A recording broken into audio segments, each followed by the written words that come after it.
Vietnam, Paris student riots, Bloody Friday, Apollo 7, Led Zeppelin, Richard Nixon. The year is 1968, and this was the first year of the Javelin offered by AMC. But before getting into all of it, I'm Jay. Welcome to What It's Like, the automotive channel that puts the spotlight on cars that don't often get talked about. We cover the classics, vintage, some exotics. We love the orphan cars. We post between 4 to 5 videos a week with engine episodes on Wednesday, talk history, specs, and design of these rolling works of art. If that sounds like a channel of interest, something that you will totally dig, subscribe and hit the bell icon next to it to never miss a video. 1968 AMC model lineup, American, Rebel, which Rambler could be a part of either of those series, Ambassador, and brand new for 1968, both the Javelin and AMX.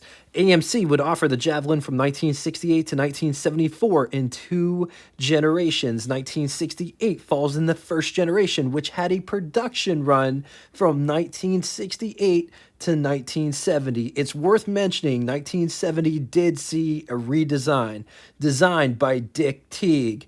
The Javelin could be had only as a 2-door hardtop. It was available in 2 trims, base trim and SST. SST package offered reclining front bucket seats, wood grain wheel, and conflicting information on black vinyl top. AMC also offered a Go package, which gave 4-barrel carburetor to the 343 V8, power disc brakes in the front, and heavy-duty suspension, but we're getting ahead of ourselves. Back in the day, critics absolutely loved the Javelin. Motor Trend put the Javelin at the top of the sports personal segment in the Car of the Year issue. Road and Track said the styling was pleasant, big, heavy, and powerful. You have to remember, the Javelin replaced the Marlin. I dig the styling of the Marlin, but back in the day, people didn't care for the Marlin as much. AMC was tardy to the pony car party, but they brought the good stuff, and that's a debate within itself. Is this a muscle car, or is this a pony car? Muscle cars were the GTO, Chevelle, Charger. Pony cars were smaller, like the Barracuda, Mustang, Camaro, Firebird, and now the Javelin. But one could argue all of those pony cars did advance into the muscle car realm. Let me know what you think in the comment section below. Javelin also offered some industry safety features, included but not limited to interior windshield post fiberglass padding, flush mounted door handles, exterior side marker lights, 3-point seat belts, headrests in the front seats. Interiors kept the bright work to a minimum to reduce glare. American Motors also got into racing in 1968. They entered the Javelin, both drag strip and Trans Am racing. AMC contracted Kaplan Engineering to build a Javelin to run the SCCA Trans Am series in 1968. They ended up building 3 cars, 2 of which would be used in the race and 1 show car. They were known in inner circles as the Cinderella team and placed 3rd in over 2-liter class, which is impressive. It's huge when you think AMC did not have a race team. They didn't make race parts. Hell, they didn't even have a test facility or a tech support team. Despite not having any of the fancy stuff, AMC was able to establish a record of the only factory to enter Trans Am series, race, and finish every race they entered, even though there was technically 1 race where they did not finish due to an engine problem.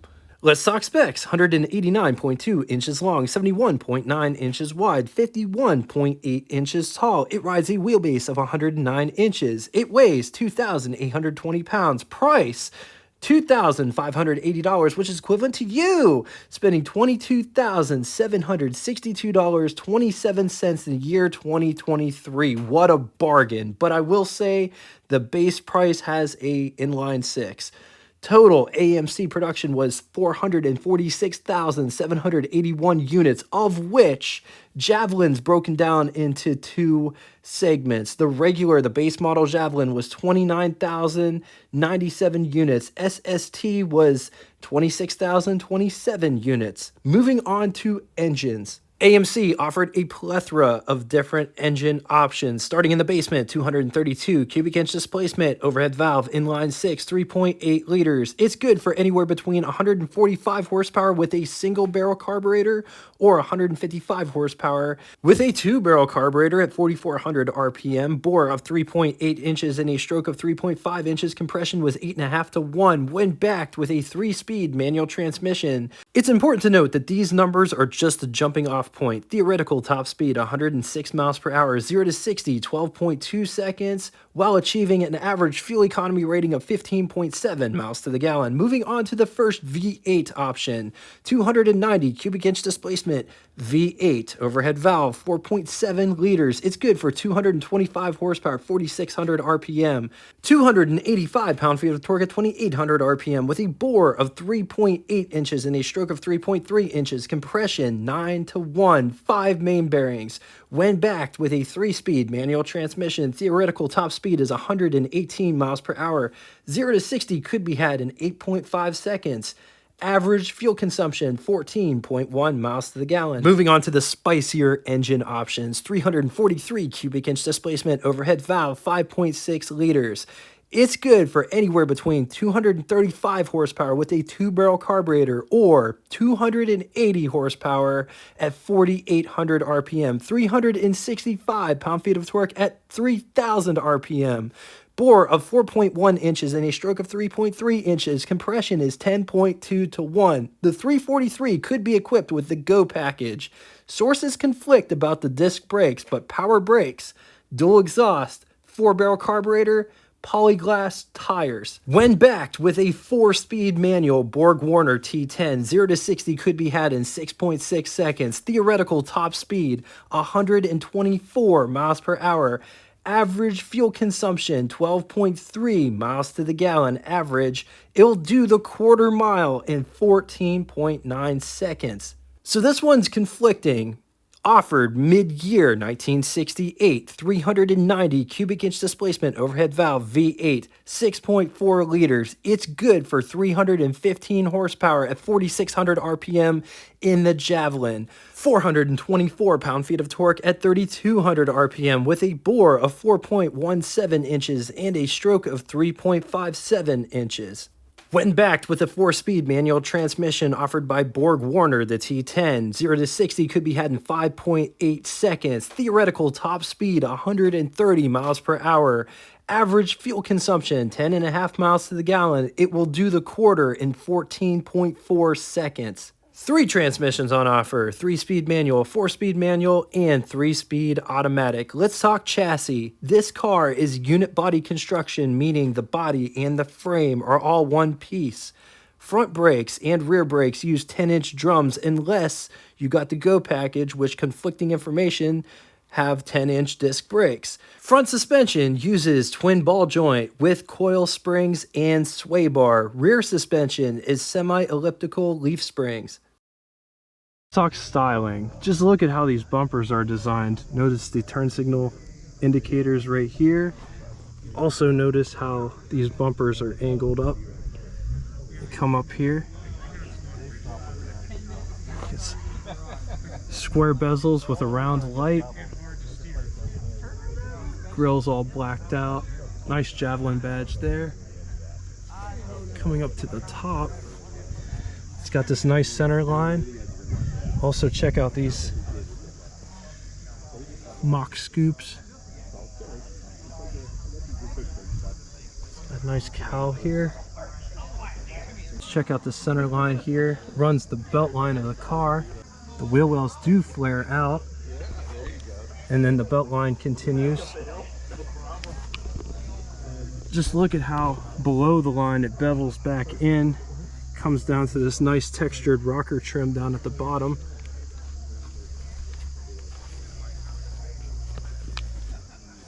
It's nice molding at the top of the doors.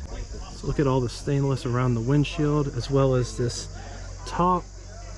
This car does have drip rails that run the length of the car. The rear wheel wells do flare out as well. Look at how this top continues back down. top of the quarter panel. Look at how it's two-toned. See that body color here? Top, body color. And just look at this rear glass, how it like swoops up.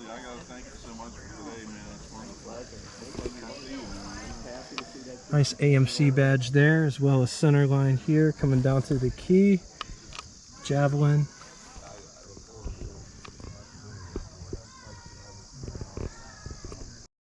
All right, check out these door handles. Look at how cool they are. This door does have some heft to it. So beautiful door panel here. Armrest. Look at the door lock is inside this little cubby that you can use as a door handle to pull the door shut. Door handle to get out. Window crank for the big window. It operates like this. And just notice it's not trimmed out, but it is curved. Coming down inside the pedal box down here, emergency brake release, clutch, brake, gas pedal. Just take a look at this interior. What over the hood looks like. Here is what first person over the hood looks like. On to the button switches and knobs, starting on the left and moving right. These look like aftermarket, but I've always kind of liked these. Amp meter, oil pressure, wipers, headlights, weather eye, which has 3 sliders.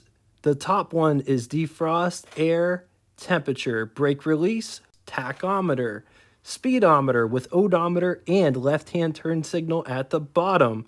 Idiot lights in the center, probably for amp meter and oil pressure. Coolant temperature, gasoline gauge, right turn signal indicator, 4-way flashers, key for the ignition, radio, lighter, and ashtray. Up above, there are sun visors, and this is what they look like. Here's my hand for reference. It has this cutout for the rear view mirror. There's also sun visor over here. Nice rear view mirror here in the center with daytime, nighttime feature at the bottom.